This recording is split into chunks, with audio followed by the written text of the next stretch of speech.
Nadav Lapid, the Israeli filmmaker, had recently made headlines about the Kashmir Files. He called it a propaganda film. There's been a lot of debate, on, let's say, the reality in cinema versus propaganda. What's your take on this? I think it was the wrong platform. Even if felt that. I've been on so many juries in my life. Yes. We are asked to judge a film. There is no filmmaker that will get his film or her film into a competition unless they have a political point of view. Yes. We're all political filmmakers. Politics is part of our world. Yes. So we, as a jury, we say, well, we don't agree with your politics. Fine, we don't consider your film. But it was the wrong platform. And I remember when I was 17, 18, and I was a chartered accountant back by the time I was 22, 23. So suddenly all these marriage proposals that would come, and I would look at the girl and say, is she looking at me wondering what I would be like in bed the first night? Suddenly I'm looking at her and saying, I don't know, but I'm committing myself, if we do, to lifelong relationships. Now, at that age, look, it was frightening. Yes. You've been very firm about your beliefs and decisions. Has that in a way also affected your career during the first profession? Has it? It ensures that I make less films. Unless I find inside my heart a story that I really believe in. Because I don't know how. I'm not a filmmaker that was taught how. I never went to film school. I never assisted anybody and nothing. I'm not a technical filmmaker. I don't know how to make films. I only know how to follow my heart. That's very simple. That's all I know.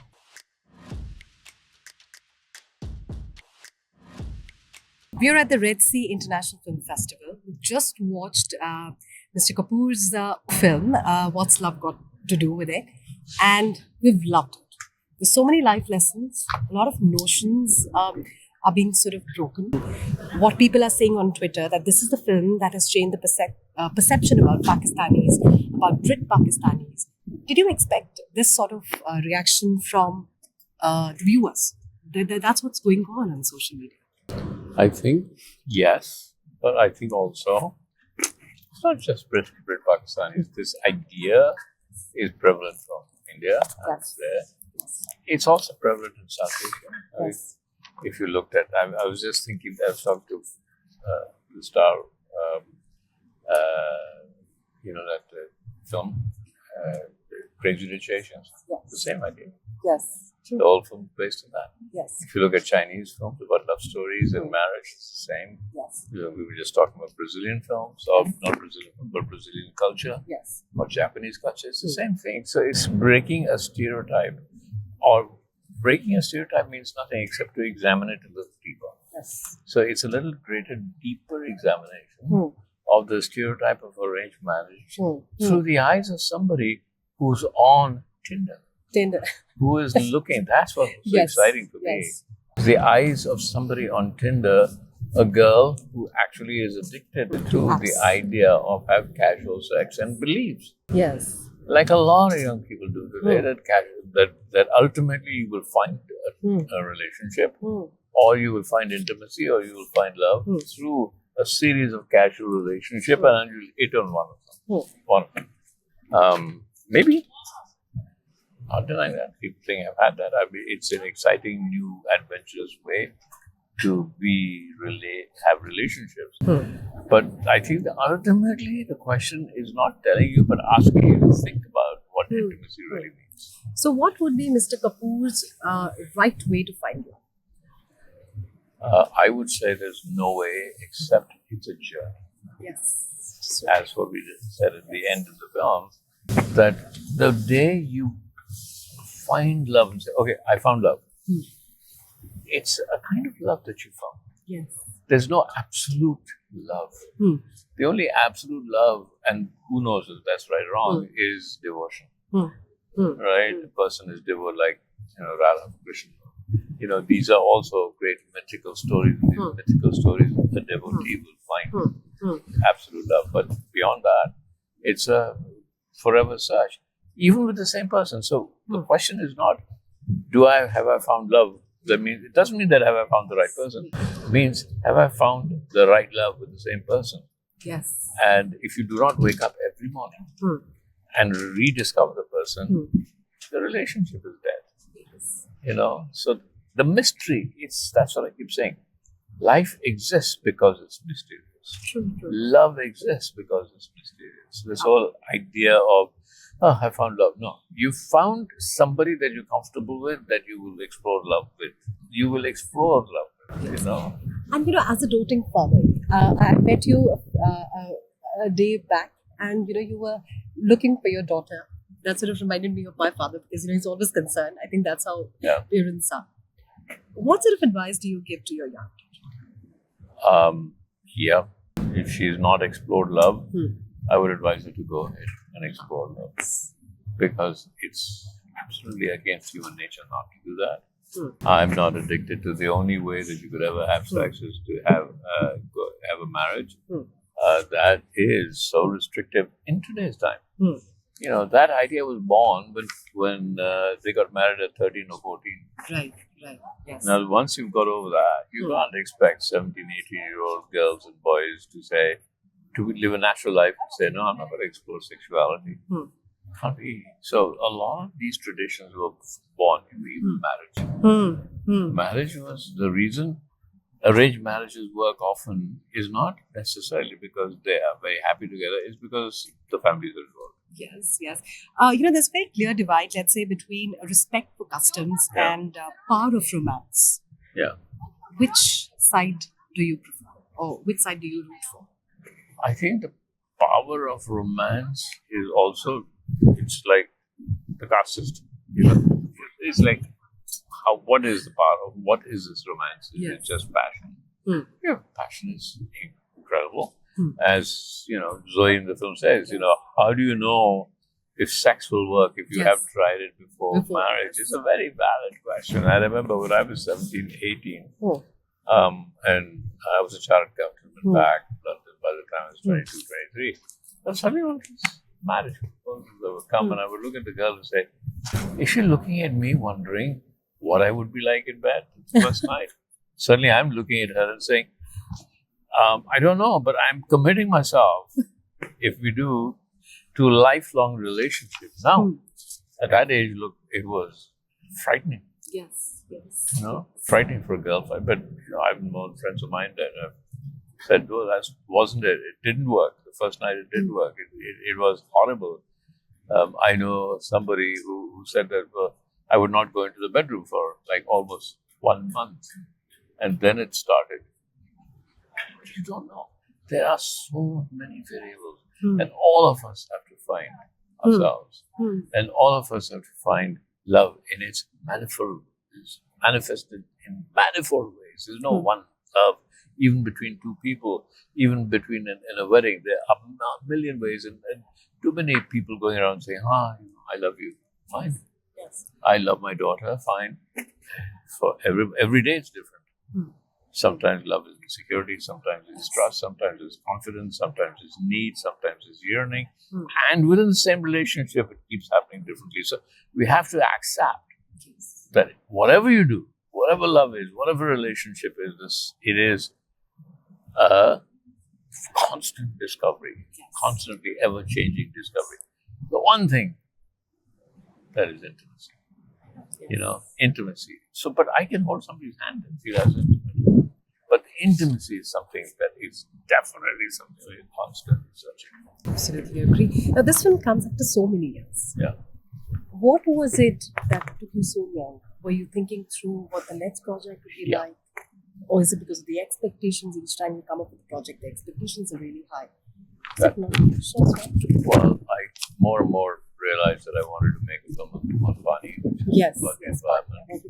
Yeah, we'll come to that. But it was a commitment to a film, and more realizing that if you have a talent, it's a gift. Yes. A gift that carries a great responsibility. And that responsibility has to emerge in the stories that you tell. So the stories you tell have to have a responsibility. Yes. So the reason I picked this is that it has a huge story to tell that relates to everybody.